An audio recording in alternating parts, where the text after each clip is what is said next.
Et je veux bien croire qu'il y ait, et comment, des tâches effectuées formidablement bien par des fonctionnaires. Le problème, d'ailleurs, ne réside pas dans les fonctionnaires. Le problème réside dans le nombre d'organismes publics qu'on a créés en France, où il y a forcément des fonctionnaires.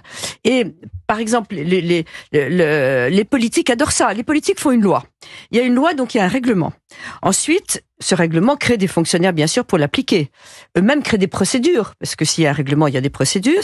Et quand il y a des procédures, il y a plus de fonctionnaires pour contrôler.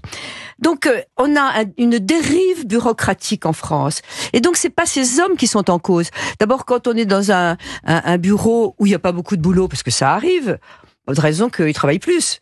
Donc c'est une véritable dérive démocratique et on fait semblant d'élever le privé contre le public et contre les fonctionnaires. C'est pas le sujet. J'avais dit, on est en sous-effectif. Et là, il y a un point intéressant. Car oui, chez les fonctionnaires, il y a des domaines où ils sont en sous-effectif. La première des choses à faire, vous me demandiez si j'étais Premier ministre, je supprimerai les corps et j'instaurerai, ça s'appelle un repyramidage, je supprimerai les barrières étanches qui entre les corps. C'est-à-dire que si vous êtes fonctionnaire à la Poste, vous pouvez pas aller à la SNCF. Alors, il faut supprimer les corps des fonctionnaires. Un fonctionnaire peut être reformé, passer à l'administratif à l'hôpital. C'est pas le même métier quand même, si vous me permettez. C'est pas le même métier d'être contrôleur ou pourquoi pas aiguilleur. Il y a peut-être des métiers. Oui, si les conducteurs de train, je suis d'accord. Mais dans tout ce qui est administratif. Oui. Administratif. Regardez, dans le privé, on change de boulot. Oui. Donc, on pourrait passer d'un corps à l'autre. Et qu'est-ce que ça changerait? Eh ben, il y aurait une plus grande souplesse. Il y aurait, parce qu'il y a quand même, en plus, c'est vrai, il y a des domaines où on manque de fonctionnaires. Donc, je pense aux hôpitaux, d'ailleurs, cela dit, on a beaucoup trop d'administratifs. Par rapport à l'Allemagne, le personnel soignant est en manque et on a une suradministration folle. J'ai sorti un ami de l'hôpital l'autre jour et malheureusement il a fallu qu'il y retourne 3 heures après.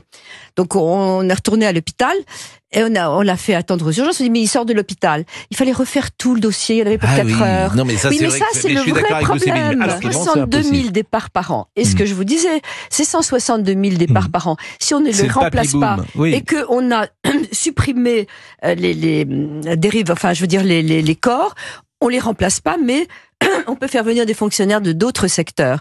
Donc c'est la seule et unique façon, sans virer vraiment personne, de faire avec efficacité des fonctionnaires qui remplacent d'autres fonctionnaires. Proposeriez pour débloquer la situation et pour que le pays aille mieux sur le plan économique? Alors, ça va pas vous étonner. Je mettrai au pouvoir les chefs d'entreprise. Quand je dis ça, je limite bien les choses. Par exemple, tous les ministres, j'étais Premier ministre, c'est mieux que ministre de l'économie.